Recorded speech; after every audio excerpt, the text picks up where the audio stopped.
पे है नीलेश लंके जी। आदरणीय सभापती महोदय, आज आपण जो वक्फ बोर्ड संबंधित विधेयक सादर करत आहोत त्यावर बोलण्यासाठी मी उभा आहे। सरकार म्हणते की या मागचा हेतू सशक्तीकरणाचा आहे, पण यामागे काही गंभीर आणि चिंताजनक मुद्दे यामध्ये आढळत आहे। हे विधेयक पाहिल्यानंतर असे वाटते की वक्फ बोर्डाच्या मालमत्तावर नियंत्रण मिळवण्याचा प्रयत्न सुरू आहे की काय। सशक्तीकरणाच्या नावाखाली संस्थेला कमजोर करण्याचा धोका या ठिकाणी दिसतोय।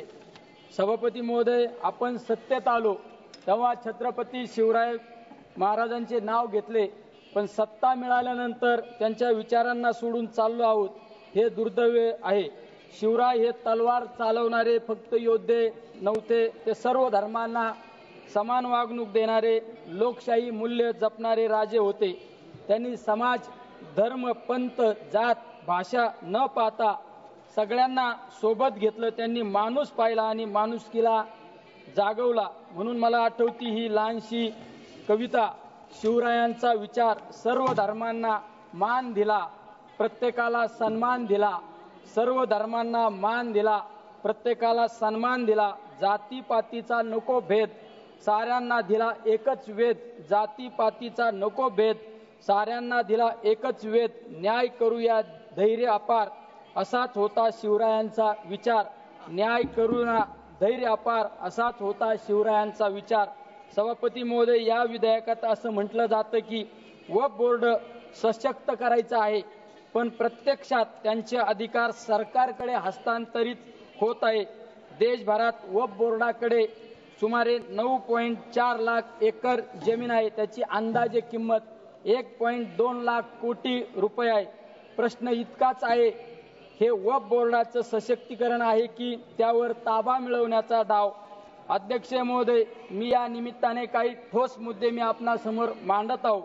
वक्फ बोर्डाचे अधिकार कमी न करता योग्य बदल करून त्यामध्ये सुसूत्रता आणण्याचा प्रयत्न करावे। सशक्तीकरणाच्या नावाखाली संस्थेचे स्वातंत्र्य हिरावू नये। संबंधित अल्पसंख्याक समाजाच्या भावना लक्षात घेता त्या समाजाचे प्रतिनिधित्व त्या बोर्डामध्ये पुरेशा संख्येने असावेत। हे लक्षात घ्या की मुस्लिम, पारसी, ख्रिश्चन, शीख, जैन, नवबौद्ध हे अल्पसंख्याक समाज केवळ सांस्कृतिक नव्हे तर राष्ट्रीय उभारणीचे भागीदार आहेत।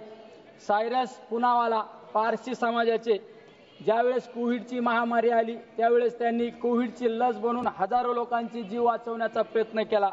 त्याचबरोबरीने रतन टाटा, जी.आर. टाटा हे पारसी समाजाचे होते। सर्वाधिक CSRच्या माध्यमातून सामाजिक उपक्रम करण्याचं काम या परिवाराने केलं। त्याचबरोबरीने अब्दुल कलाम एक शास्त्रज्ञ आणि देशाचे राष्ट्रपती म्हणून आदर्श काम करणारे व्यक्तिमत्व मुस्लिम समाजाचे होते। अजिम प्रेमजी विप्रो कंपनीचे मालक आणि त्यांनी सर्वाधिक CSR सामाजिक कामासाठी खर्च केलेला आहे। त्याचबरोबरीने मदर टेरेसा ख्रिश्चन समाजाच्या कुष्ठरोग्यांसाठी आपलं जीवनाचं शेवटच्या क्षणापर्यंत कुष्ठरोग्यांची सेवा करण्याचं काम आमच्या मदर टेरेसांनी केलं, त्या एका ख्रिश्चन समाजाच्या। शहीद भगतसिंग शीख समाजाचे, देशासाठी हसत हसत बलिदान देणारे आमचे भगतसिंग।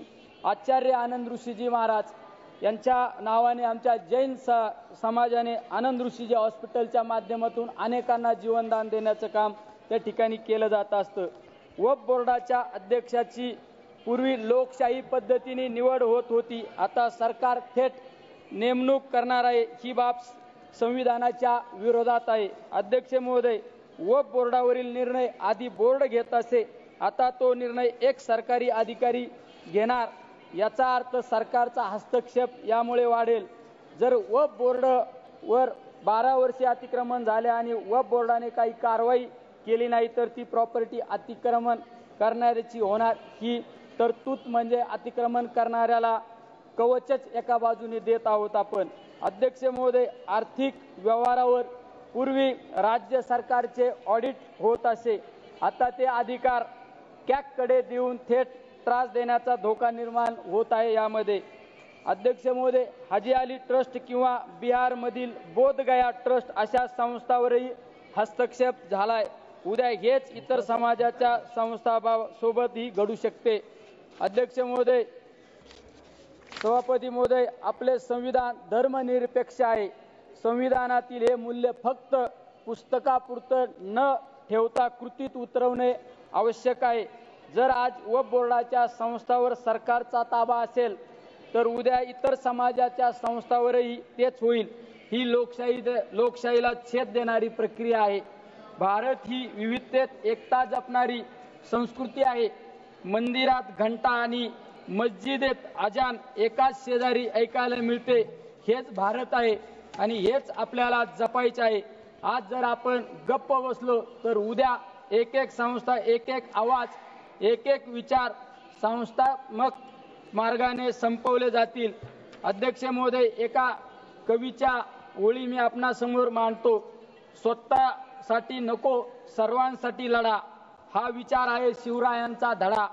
स्वतःसाठी नको सर्वांसाठी लढा, हा विचार आहे शिवरायांचा धडा. घेऊ नको सत्ता फक्त नावाला, सत्ता असावी सेवा जनतेच्या भावाला. घेऊ नको सत्ता फक्त नावाला, सत्ता असावी सेवा जनतेच्या भावाला. सभापती महोदय, मी सत्तेला नव्हे समाजाला उत्तरदायी आहे आणि जो समाजाच्या भावना समजून घेत नाही त्याला इतिहास कधीच माफ करत नाही. आज महात्मा गांधींची भजन मला या ठिकाणी आठवत आहे. रघुपती राघव राजा राम, पतित पावन सीताराम. रघुपती राघव राजा राम, पतित पावन सीताराम. ईश्वर अल्लाह तेरो नाम, सबको सम्मती दे भगवान. म्हणून माझी सरकारकडे विनंती आहे की या विधेयकाला निर्णय घेताना फक्त कायदे, फायदे किंवा मालमत्ता न पाहता जनतेच्या भावना, संविधानाचे मूल्य आणि छत्रपती शिवरायांचे सर्वसमावेशक विचार ध्यानात ठेवा. जय शिवराय. माननीय सदस्य, आपने छत्रपति शिवाजी के बारे में